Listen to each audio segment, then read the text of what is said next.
I straightened my simple black dress, checking my reflection in the hallway mirror of my parents' suburban home. No designer labels, no flashy jewelry, just clean, professional lines and comfortable shoes.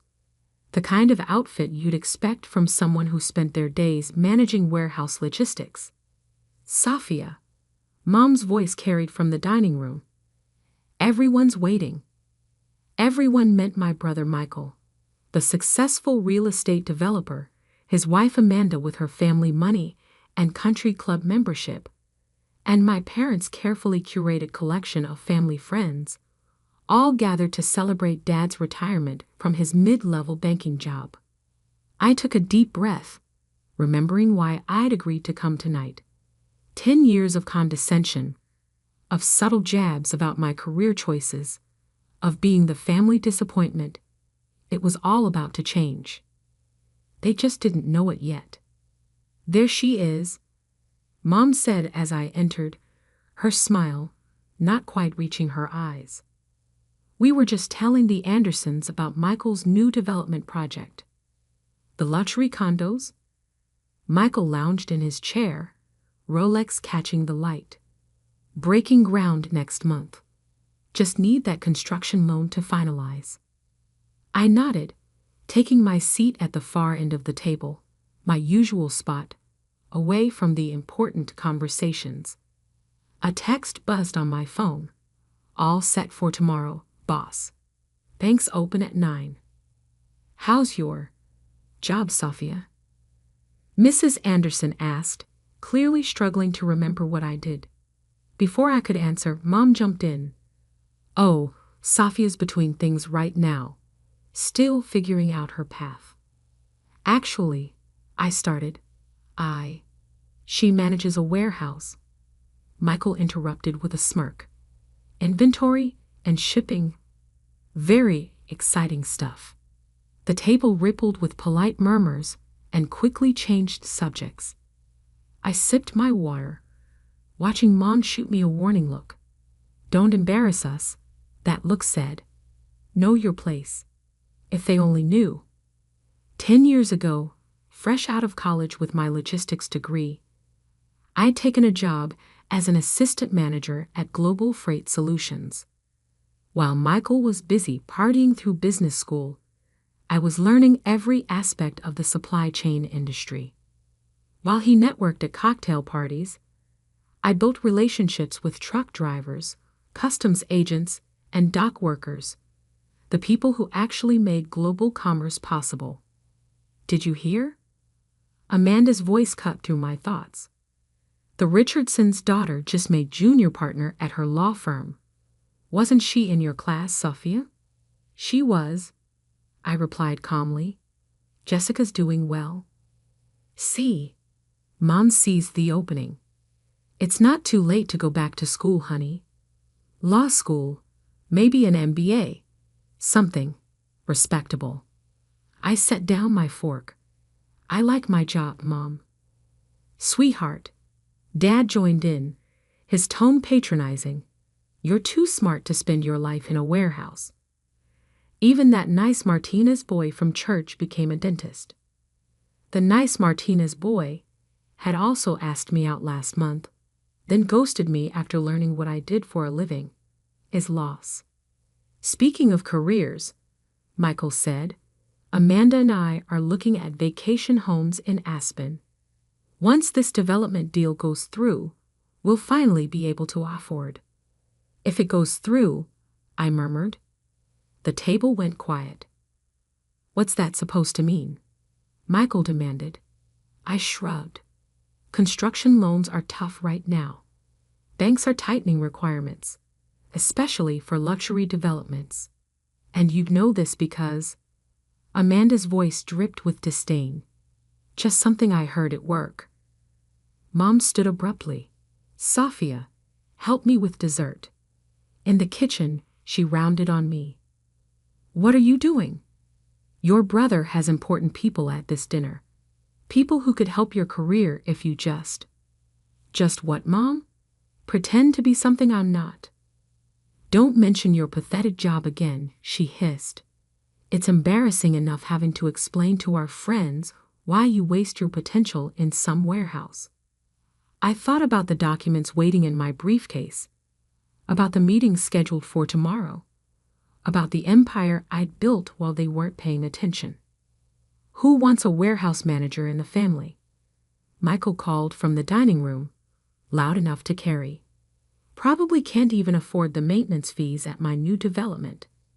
I walked back in, calm settling over me like a shield. You're right, probably can't. But tomorrow might bring surprises. What's that supposed to mean? Mom demanded. I smiled. Just that things aren't always what they seem. They had no idea how true that was. That assistant manager position? I'd used it to learn every flaw, every inefficiency in the global supply chain.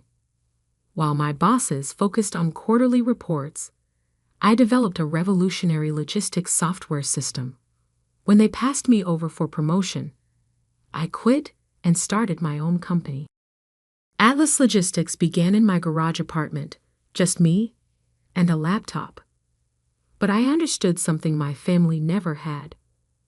Real power isn't in flashy developments or country club memberships. It's in controlling how things move. Every product, every material, every component has to get from point A to point B. I made that process seamless. Major manufacturers noticed. Tech companies noticed. Anyone who needed reliable, efficient shipping became my client.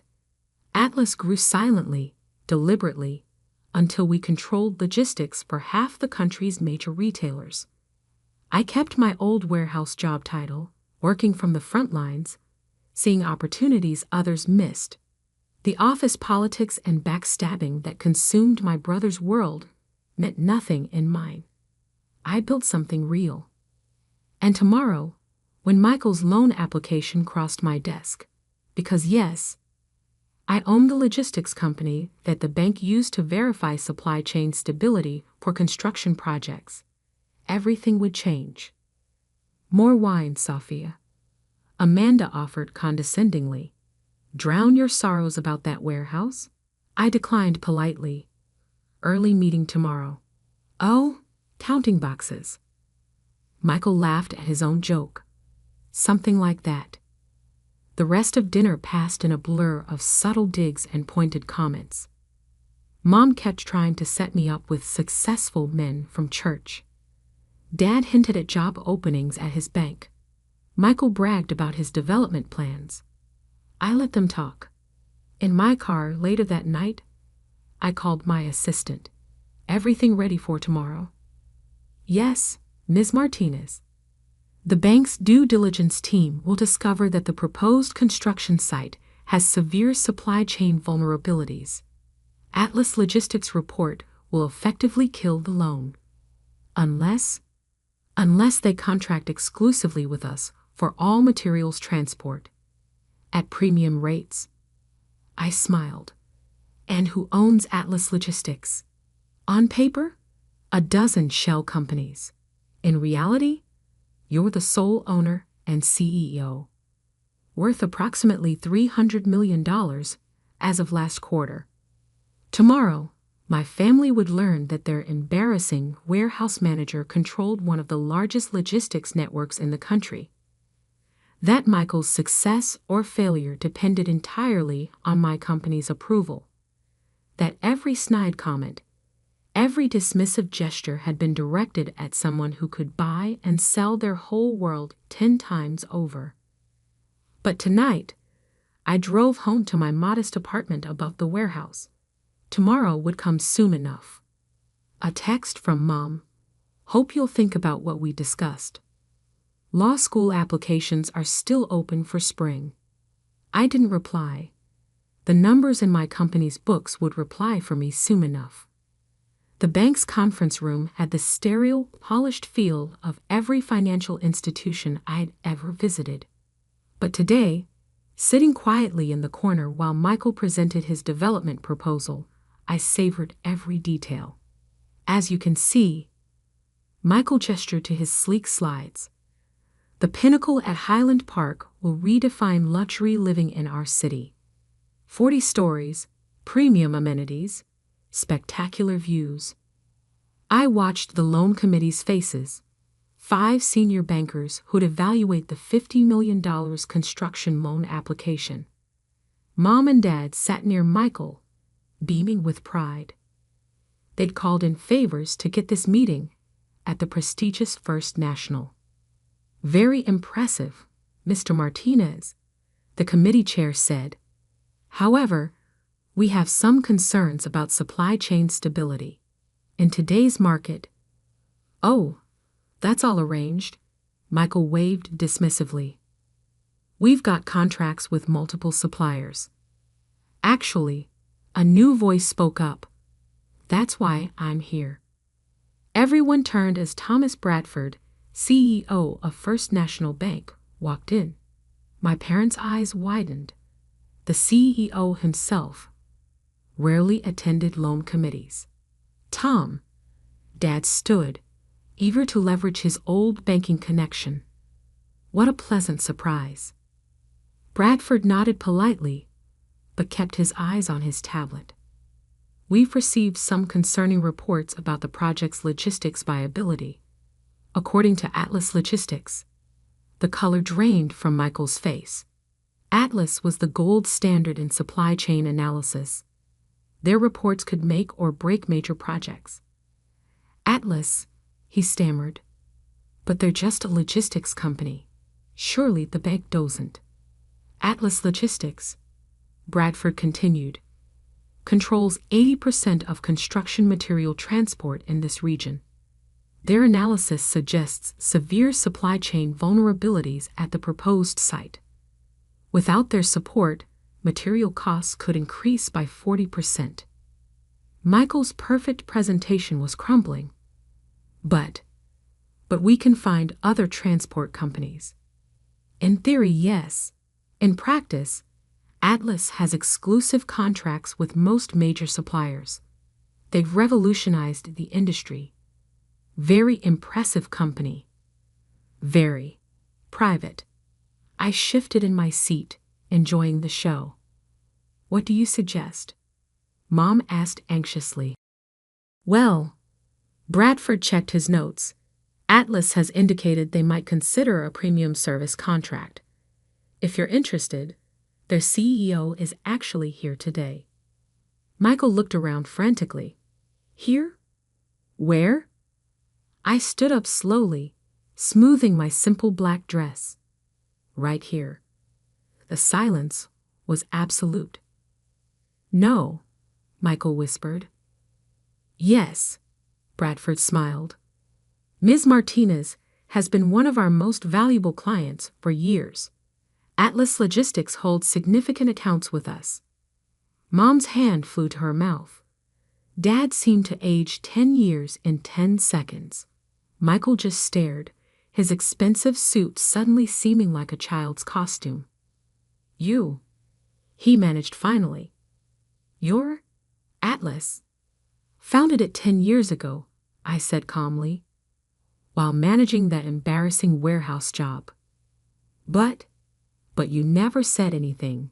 All those times you mocked my career, dismissed my potential, treated me like the family failure. I pulled out my own tablet. Let's talk about those supply chain vulnerabilities. For the next hour, I methodically outlined every flaw in Michael's logistics plan, the impossible delivery schedules, the unrealistic cost projections, the bottlenecks he'd never considered. This is absurd, he finally exploded. You're doing this to sabotage me. No, I corrected. I'm doing my job. The same job you've ridiculed for years. Sophia, Mom tried, her voice shaking. Surely you can help your brother? Family should. Family should support each other. I cut in. Not tear each other down. Not shame someone for their choices.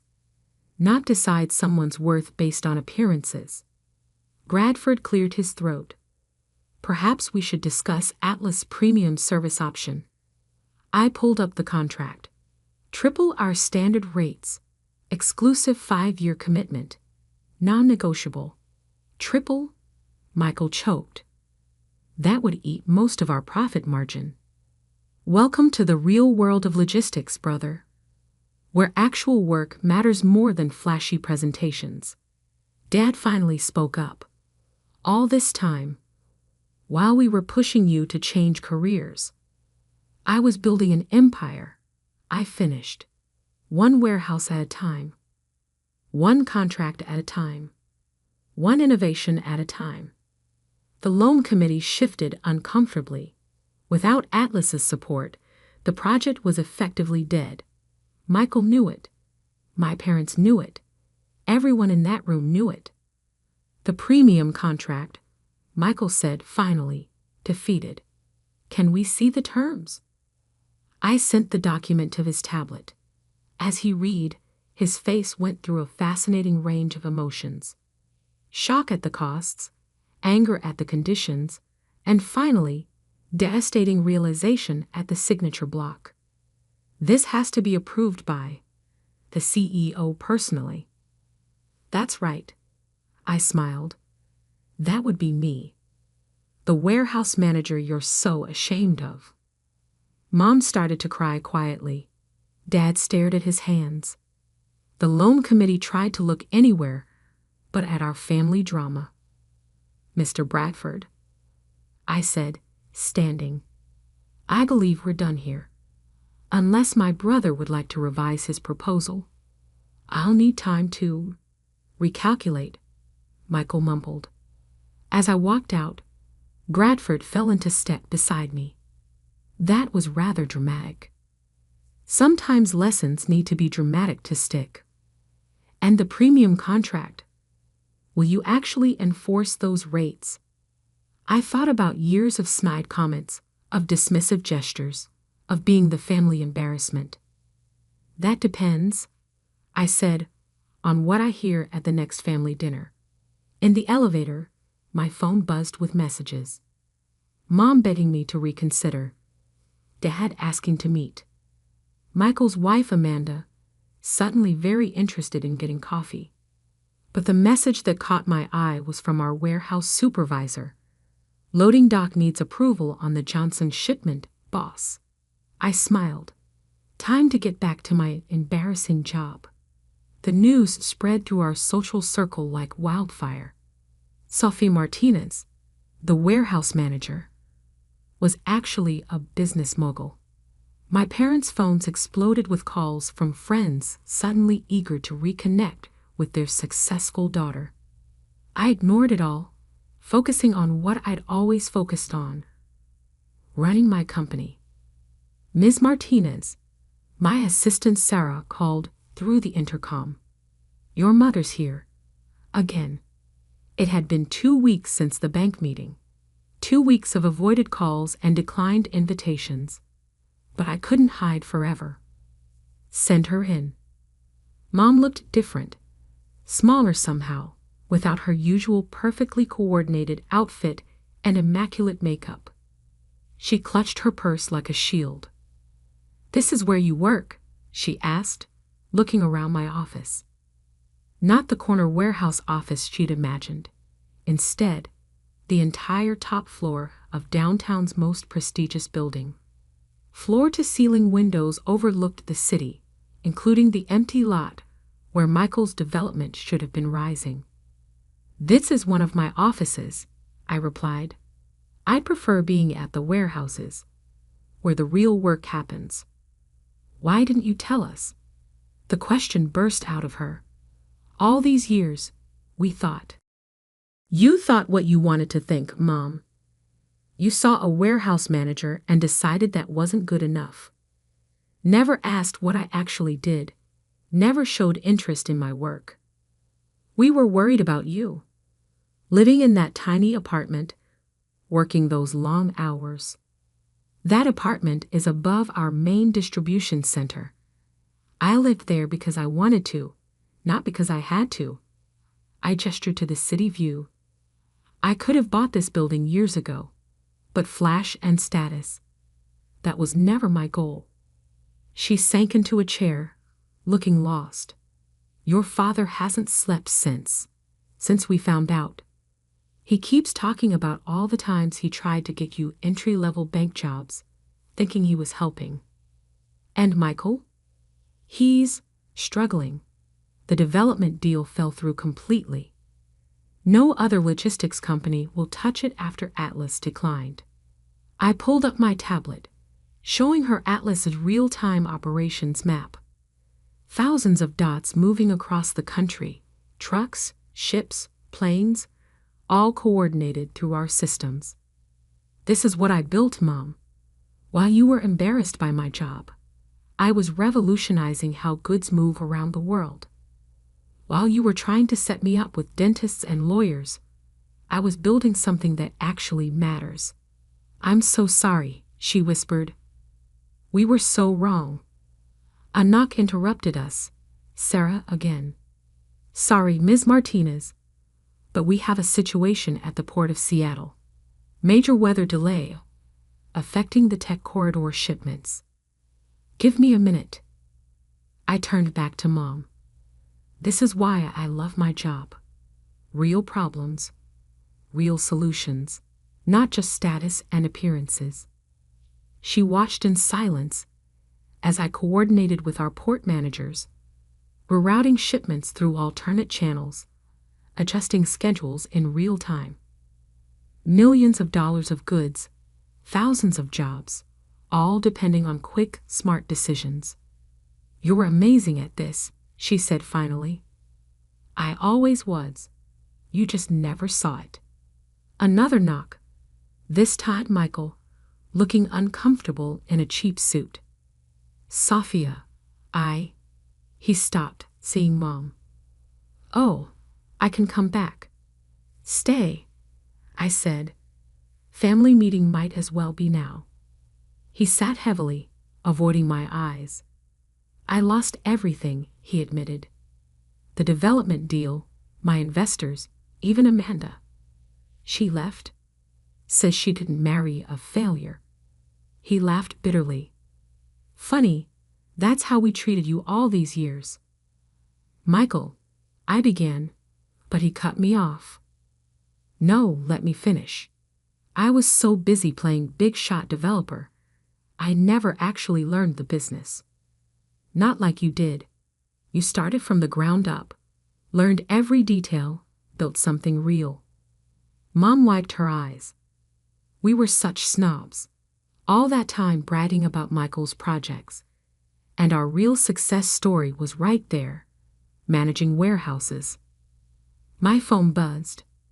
Dad, requesting access from lobby security. Send him up, I told Sarah. When Dad walked in, the family circle was complete. He looked older, tired, but something else too, proud, maybe for the first time, of what I'd actually achieved. I drove by the warehouse today, he said quietly. Your warehouse. Saw the trucks lined up, everything running like clockwork. Got me thinking about all those dinners where we treated you like. He trailed off. Like an embarrassment, I finished. He nodded sadly. While you were building an empire, we were measuring success by country club memberships. I've never been more wrong about anything in my life. I pulled up another screen. The contract Michael had refused at the bank. The premium rates, I said, were never real. That was just a lesson in humility. Michael's head snapped up. What? Atlas will support your development. Standard rates. But I held up a hand as hope flooded his face. You're going to learn this business from the ground up, starting in our warehouse management training program. You mean 6 months loading trucks, learning logistics, understanding how things actually work. No shortcuts, no fancy titles, just real work. I'll do it, he said immediately. Whatever it takes. Mom leaned forward. And us? How do we fix what we broke? I thought about all the family dinners, all the subtle jabs, all the attempts to change me into their version of success. "Come see what I actually do," I said. "Not what you imagine I do. Come to the warehouses. Learn about my world.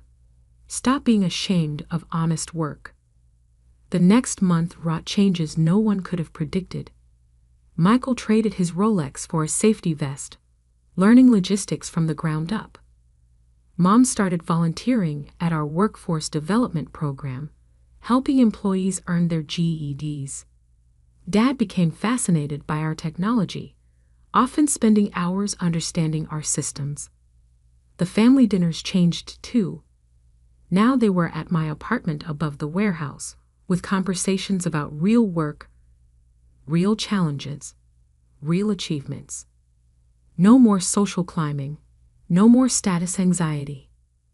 One evening, as we watched trucks being loaded below, Mom asked, "Are you happy, Safia?" "Really happy." I looked at my family, finally seeing me, finally understanding what I'd built, and at the empire of motion I'd created. I always was Mom, moving things, solving problems, building something real. That's what I love. The money, the power, that was never the point. "We understand that now," Dad said. "Thanks for not giving up on us." Michael, fresh from his shift, joined us still wearing his safety vest. "Hey sis, remember when I used to mock your pathetic warehouse job? Hard to forget. Today I learned how to optimize loading patterns for maximum efficiency. Actually pretty amazing stuff." I smiled. "Welcome to my world, brother, where success isn't about looking important. It's about being important," he finished. "To the world, to the economy, to people who depend on us." Later that night, alone in my office, I looked at our family photo from Dad's retirement dinner, the last picture of us before everything changed. We looked perfect on the surface, wealthy, successful, proper, and completely fake. Now we were real. Michael was discovering the satisfaction of actual achievement. Mom was learning the value of meaningful work. Dad was seeing success through new eyes. And me, I was exactly who I'd always been. The warehouse manager who built an empire. The logistics expert who kept the world moving. The daughter who finally taught her family what success really means. My phone buzzed. A problem at the Chicago hub needed attention. I smiled, ready to tackle another real challenge in my embarrassing job. Sometimes the best revenge isn't about proving people wrong. It's about showing them a better way to be right.